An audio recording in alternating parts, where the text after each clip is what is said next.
Olá, queridos alunos, que alegria estar aqui com vocês. Espero que esteja tudo bem aí contigo, com a sua família. Eu, professora Elisângela, estou muito feliz de estar aqui com você. E hoje a nossa aula é sobre os mamíferos. Nós vamos destacar as características deles. E nós não estamos sozinhos, né? O nosso querido intérprete, nosso amigo professor Paulo, está aqui conosco. Olá, Paulo, seja muito bem-vindo, viu? Que bom tê-lo aqui conosco. Queridos alunos, vamos então para o nosso objetivo da aula de hoje, que é conhecer a classificação dos mamíferos. E quero aproveitar e perguntar como que está aí o ambiente em casa, luminosidade, está bem aí posicionado, está confortável para participar da aula, fazer as anotações? E por falar em fazer anotações, o caderno já está aberto? Caneta, o lápis, o que preferir para anotar, porque eu tenho certeza que muita coisa legal você vai querer registrar nessa aula que nós vamos estar falando.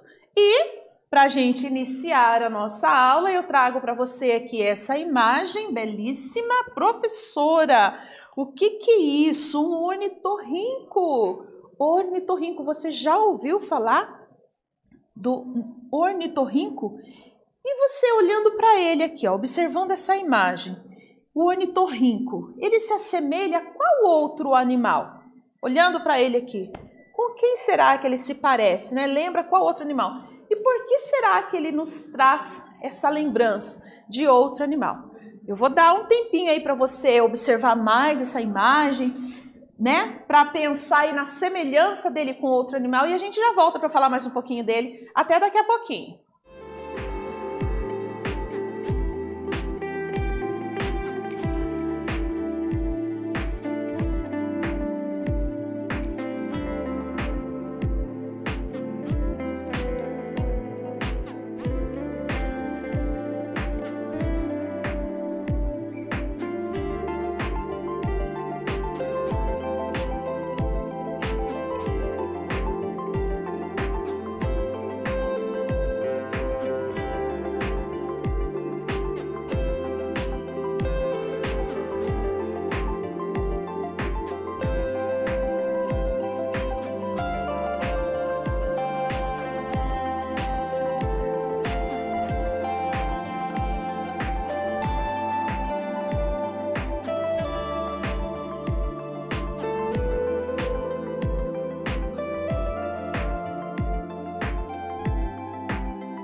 Voltei! E aí, observando essa imagem linda aqui, né, de um ornitorrinco, com quem que ele se assemelha? Parecido com qual outro animal? Bem, então aqui a gente bate o olho numa imagem como essa, né? Aqui esse bico vai lembrar-nos do quê?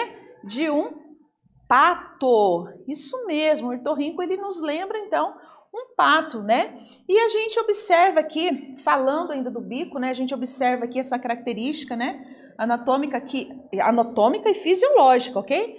Né? Que são esses dois orifícios que ele tem aqui. Eu vou te contar uma novidade aqui sobre os ornitorrincos. Sabia que você que já conhece um pouco sobre ele, o ornitorrinco possui esse bico aqui com altíssima capacidade de condução. Isso mesmo. Através do bico que possui assim milhares de células, essas células conseguem detectar a presença de outros seres vivos ao redor dele. Exatamente. Então, o ornitorrinco ele pode então estar de olhos fechados, que o bico dele vai estar auxiliando. Ele não vai estar vendo, mas ele vai estar sentindo, percebendo por conta da potência que há nessas células, ok? Também ele possui ali nas patinhas dele, entre, né, ali os dedos, as chamadas membranas interdigitais, né, que dá a condição a ele de estar ali também no meio aquático. Uma outra característica que eu quero contar para você. Nós estamos falando de quem? De mamíferos, estamos especificando o ornitorrinco. Você sabia, né, que o ornitorrinco ele não possui mamilos? É verdade! Duas verdades. Ele é um mamífero e ele não possui mamilos. Professora, mas então como que é? Como que os filhotes fazem para se alimentar? Então, a produção de leite ocorre, certo? Não tem mamilos, só que esse leite, os filhotes podem sugar, pode se aproveitar dos pelos. Olha que animal riquíssimo em pelos. Então, através dos pelos ali dos ornitorrincos, os filhotes então podem sugar a fêmea, sugar a mãe e obtendo ali o leite que é necessário para o desenvolvimento, para o crescimento desse animal, né? Eu vou te contar mais uma novidade sobre esse animal, especificamente falando do gênero dos machos. Isso mesmo, os machos possuem ali nas patas traseiras glândulas venenosas e essas glândulas têm uma alta potência de produzir um veneno, uma substância muito tóxica. Mas por quê, professora? Para ele marcar território. Vou te contar mais uma novidade sobre isso.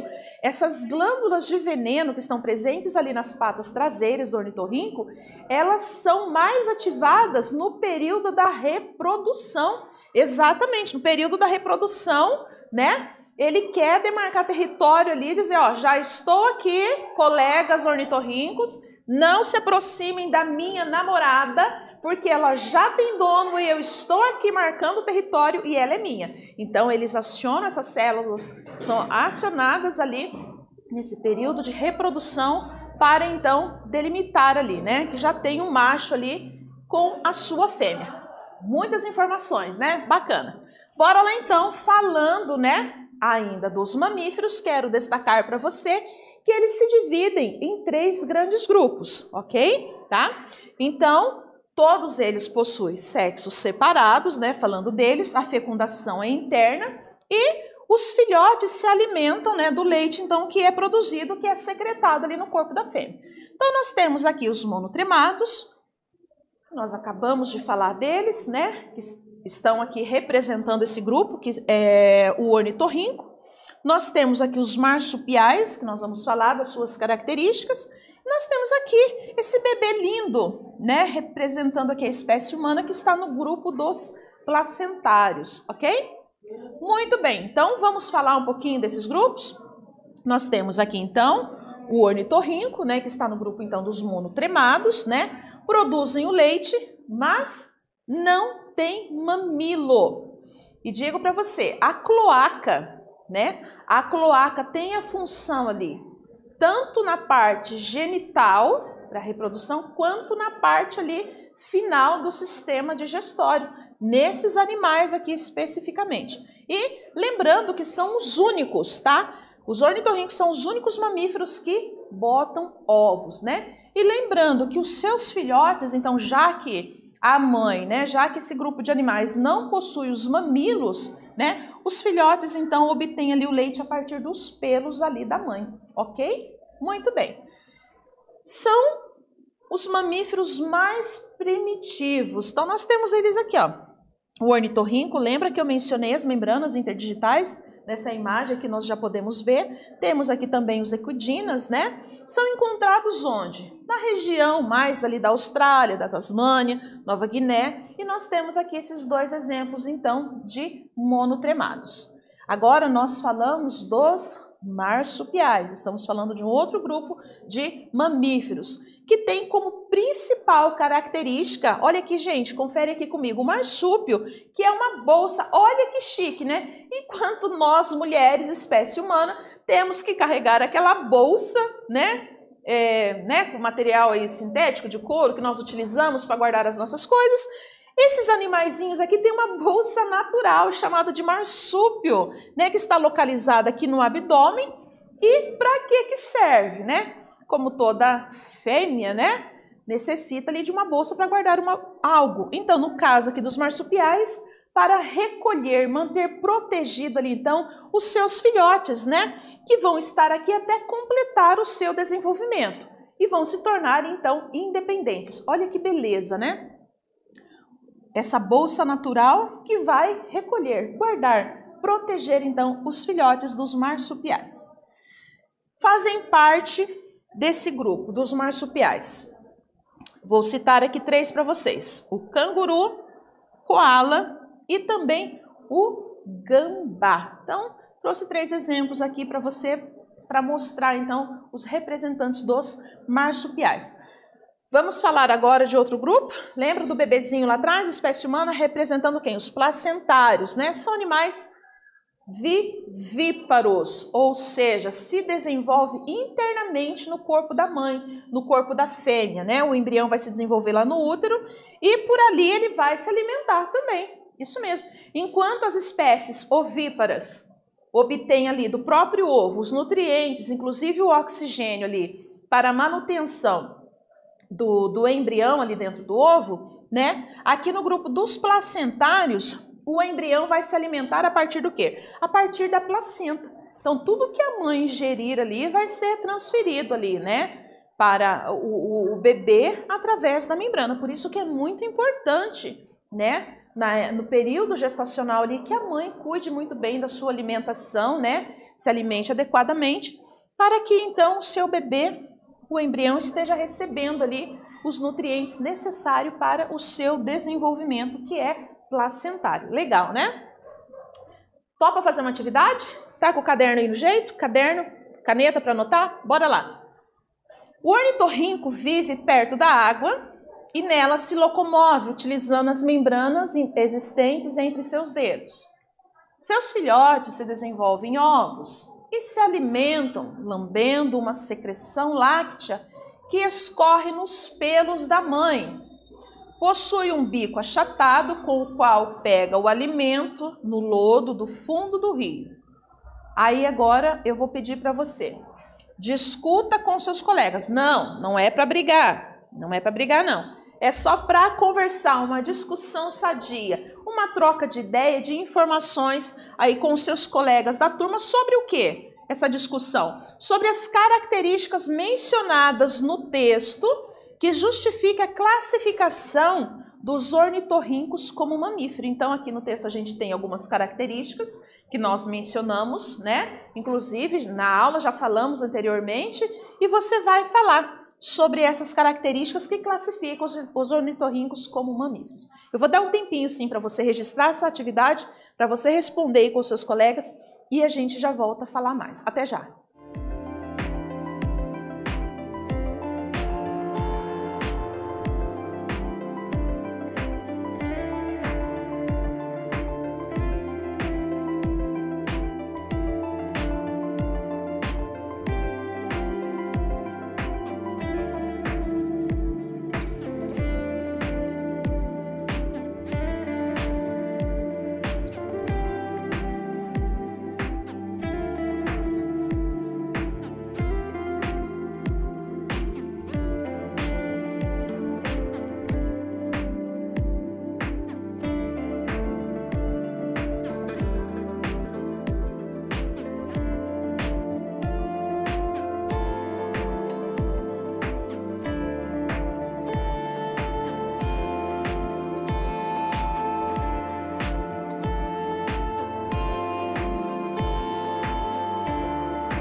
voltei! E aí, anotou essa atividade no teu caderno? Mantenha o teu caderno sempre organizado, tá? Para você estar ali socializando com os teus colegas de turma e também para você apresentar ele para a tua professora, mostrando ali para ela o teu desempenho nas aulas. Bora lá então. Então, aqui no texto nós mencionamos algumas características do ornitorrinco, né? E eu pedi para você então justificar sobre essas classificações, né, dele, que designa ele então como um mamífero. Bora lá então. Lambendo, né, uma secreção láctea que escorre no pelo das mães, ou seja, o leite ali, né, que é produzido pela mãe, né, pela fêmea, ele vai obter esse leite ali através dos pelos ali do corpo da mãe. Muito bem. Agora nós vamos falar de alguns grupos, né? Vamos especificar, aqui nós temos até as imagens, né? Nós temos aqui do grupo dos placentários. Nós vamos falar primeiro aqui como exemplo tamanduá, né, que é um animal insectívora. O que quer dizer isso, né? Quer dizer que ele se alimenta de insetos, né? Ele ama comer uma formiguinha, né? Então, as características dele. A gente percebe, então, um focinho longo, pontiagudo, que já é propício ali, então, né? Para ali, né? O formigueiro, ele retirar ali, então, as formigas, por exemplo, que ele vai usar para se alimentar. E ele também utiliza desse bico para, nas frestas ali, então nas frestas ele está retirando então o alimento deles, que é o inseto. Nós temos aqui o morcego, né? E vamos falar da Quiroptera, né? Que são mamíferos voadores, com membros anteriores que transformam-se em asas. Nós percebemos essas membranas aqui, né? Que vai auxiliar então os morcegos a voar. Quiropteras. Muito bem. Falando ainda dos placentários, nós temos aqui dois representantes, né? Essa imagem revela aqui para nós, então, a imagem de um macaco e de um homem, né? São os primatas, que possuem unhas ao invés de garras, né? Que são bem desenvolvidas, que possuem uma postura ereta, né? Ou semi-ereta. Nós também temos aqui um coelhinho, né, que está representando aqui para nós os mamíferos herbívoros, aqueles que se alimentam somente de vegetais, né, os lagamorfas. Ainda falando dos placentários, nós temos aqui o Artiodactyla, né, com número par no dedo das patas. Olha aqui, ó, né, Dona Girafa, né, mostrando aqui para nós então 2 dedos ali nas suas patas. Número par. Nós temos aqui o rinoceronte, que está fazendo parte do grupo do Perissodactyla, né, com número ímpar. Então, nós temos a girafa com número par e o rinoceronte com o par ímpar. No caso aqui, né, 3, então, que a gente encontra aqui no rinoceronte. E nós temos aqui o outro grupo dos carnívoros, o lobo, por exemplo, né, que se alimenta do quê? De carne, né? Carnívoro especificamente de carne. Nós temos aqui uma cutia linda, maravilhosa, né? Um animal roedor que é classificado como onívoro. O que quer dizer onívoro? Quer dizer que se alimenta tanto de vegetais como também de carne. Nós temos aqui um elefante, né? Que possui essa tromba como característica aqui, que auxilia ele em tudo aquilo que ele precisa ali realizar ali para a manutenção da sua vida, né, para a sua sobrevivência. Muito bem, mais uma atividade, caderno aí, caneta para você anotar. De um modo geral, o período normal de gestação de um mamífero está diretamente relacionado ao tamanho do corpo. No rato, a gestação é de apenas 19 dias. Já o gambá, que é maior, possui apenas 13 dias de gestação. Por que o gambá, de maior porte que o rato, tem período de gestação menor? Justifique essa resposta. Eu vou dar um tempo para você copiar e para você responder e a gente já volta para conferir. Até já.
Voltei. E aí, anotou essa atividade? Registrou no seu caderno? Tá organizadinho? Bora lá então conferir? Então, muito bem. No período normal de gestação de um mamífero, né? Esse período gestacional está relacionado ali diretamente com o tamanho do corpo do animal. No rato, por exemplo, a gestação é de apenas 19 dias. No rato, um animal pequeno. Já o gambá, que é maior que o rato, possui apenas 13 dias de gestação.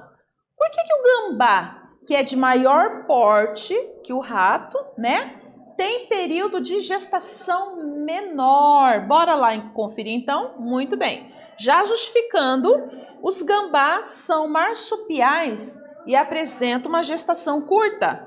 Os filhotes nascem prematuramente e completam o desenvolvimento onde?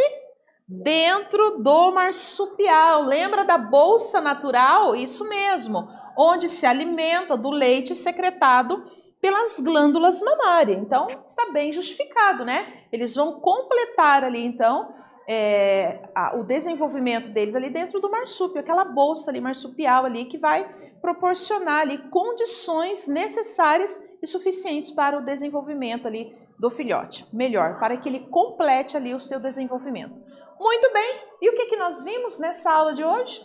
A classificação dos mamíferos. Nós também vimos alguns exemplos de mamíferos. Espero que você tenha gostado, espero que você tenha feito muitos registros aí no teu caderno. Guarde para compartilhar com os seus colegas de turma, né? Também para mostrar para a tua professora. E eu aguardo você ansiosa e feliz já para a nossa próxima aula. Até breve, fique bem!